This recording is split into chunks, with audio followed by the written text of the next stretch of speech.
आप देख रहे हैं अल्फा डिफेंस हिंदी में आपका स्वागत है। आप हमें ज्वाइन कर सकते हैं सोशल मीडिया पर, फेसबुक, इंस्टाग्राम, ट्विटर और इंग्लिश व्यूअर्स हमें ज्वाइन कर सकते हैं अल्फा डिफेंस इंग्लिश पर। आइए शुरू करते हैं आज का वीडियो।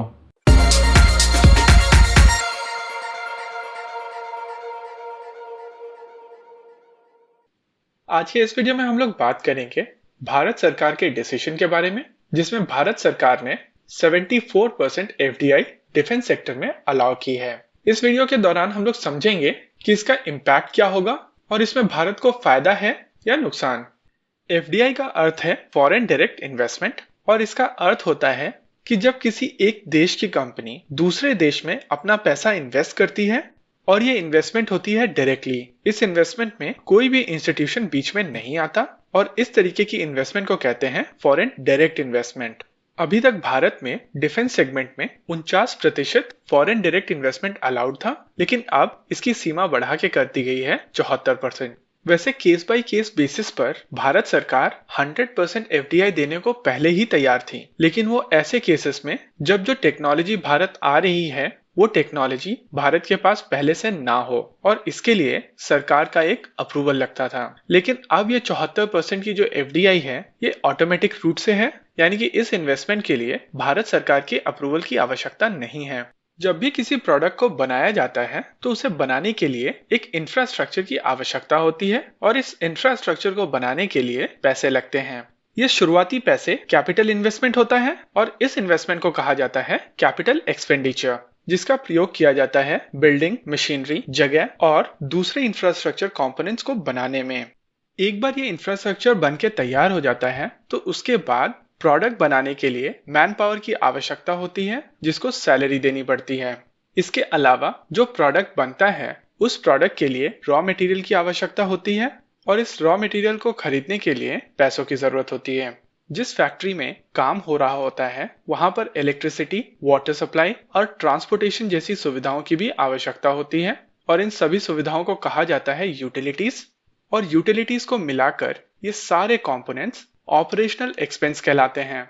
जब ये प्रोडक्ट बन के तैयार हो जाता है तो इसकी सेलिंग प्राइस ना ही केवल टोटल एक्सपेंडिचर के बराबर होती है बल्कि ज्यादा होती है, क्योंकि इस एक्सपेंडिचर में आपका मार्जिन जुड़ा होता है। और शुरुआत में जब प्रोडक्ट डिजाइन और डेवलप किया गया था तब भी इसमें बहुत सारा खर्चा आया था। ये सारा कुछ खर्चा प्रोडक्ट की सेलिंग प्राइस में ऐड किया जाता है और जैसे जैसे इस प्रोडक्शन लाइन से प्रोडक्ट्स निकलते जाते हैं वैसे वैसे कैपिटल एक्सपेंडिचर का पूरा पैसा रिकवर हो जाता है। अगर ये प्रोडक्ट बहुत ज्यादा नंबर में ऑर्डर किया जाता है तो समय के साथ इसकी प्राइसिंग कम होती जाएगी, जैसा कि F-35 के साथ हो रहा है।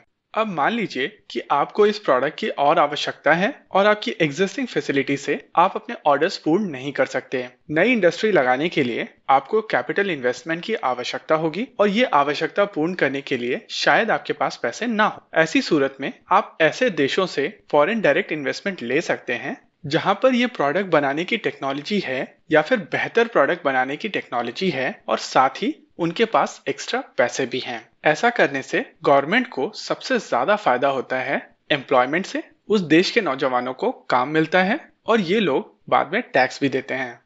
लेकिन इसका एक नुकसान है कि जो मार्जिन होता है वो विदेश चला जाता है और 74% एफडीआई वाले केस में 74% मार्जिन विदेश चला जाएगा।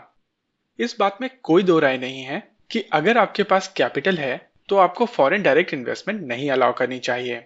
आप ये नया इंफ्रास्ट्रक्चर डेवलपमेंट अपने पैसों से कर सकते हैं जिससे मार्जिन आपके पास ही रहेगा। लेकिन अगर आपके पास इंफ्रास्ट्रक्चर डेवलप करने के लिए पैसे नहीं हैं तो ऐसी सूरत में अगर आप इंफ्रास्ट्रक्चर डेवलप करने की कोशिश करते हैं तो आपको बैंक से लोन लेना पड़ेगा। ऐसे में आप मार्जिन तो रख सकते हैं लेकिन आपको बैंक को इंटरेस्ट देना पड़ेगा। इसको समझते हैं एक एग्जाम्पल की मदद से। मान लीजिए आप एक फाइटर जेट खरीदते हैं जिसकी कीमत है केवल $100। आज की तारीख में ज्यादातर डिफेंस मैन्युफैक्चरिंग कंपनीज की मार्जिन है 8.5% और ये नंबर भी कुछ हायर साइड पर है। हालांकि दासो एविएशन की ऑपरेटिंग मार्जिन तकरीबन 13% की है और अगर बैंक से या मार्केट से लोन उठाया जाए तो उसका रीपेमेंट इंटरेस्ट 10% से ऊपर होता है।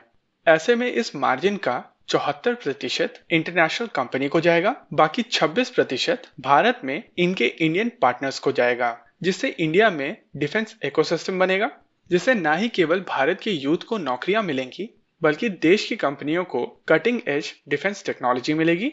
और ये कंपनियां हो सकती हैं टाटा, महिंद्रा, अडानी, रिलायंस, कल्याणी, पुंज लॉयड या फिर स्टार्टअप जैसे ट्रिपल एस डिफेंस या टॉनवो इमेजिंग। वैसे ये 74% फॉरेन डायरेक्ट इन्वेस्टमेंट, वो भी ऑटोमेटिक रूट से, एक बहुत बड़ा रिस्क है। लेकिन अच्छी बात यह है कि गवर्नमेंट ऑफ इंडिया ये स्टेप अकेले नहीं ले रही है। ये 74% एफडीआई के साथ साथ गवर्नमेंट ऑफ इंडिया ने दो अहम फैसले और किए हैं। पहला, गवर्नमेंट ऑफ इंडिया एक नेगेटिव लिस्ट को लेकर आएगी और इस लिस्ट में वो सारे हथियार होंगे जो देश में बनाए जा सकते हैं।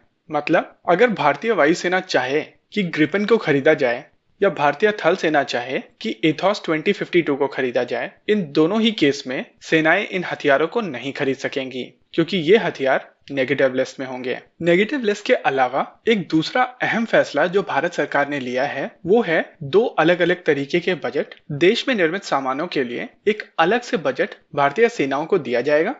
और इन दोनों फैसलों के बाद में 74% एफडीआई एक बहुत बेहतरीन तरीका है जिससे कटिंग एज टेक्नोलॉजी भारत में आएगी और देश में डिफेंस इकोसिस्टम बनेगा। आपको क्या लगता है, बताइए हमें कमेंट सेक्शन में। आगे आप कौन सा वीडियो देखना चाहते हैं, बताइए हमें कमेंट सेक्शन में। वीडियो को अंत तक देखने के लिए धन्यवाद। अगर ये वीडियो आपको पसंद आया हो तो इसको अपने दोस्तों के साथ जरूर शेयर करें, और अगर नहीं पसंद आया तो बताइए हमें कमेंट सेक्शन में आखिर क्यों। देखते रहिए अल्फा डिफेंस। धन्यवाद। जय हिंद।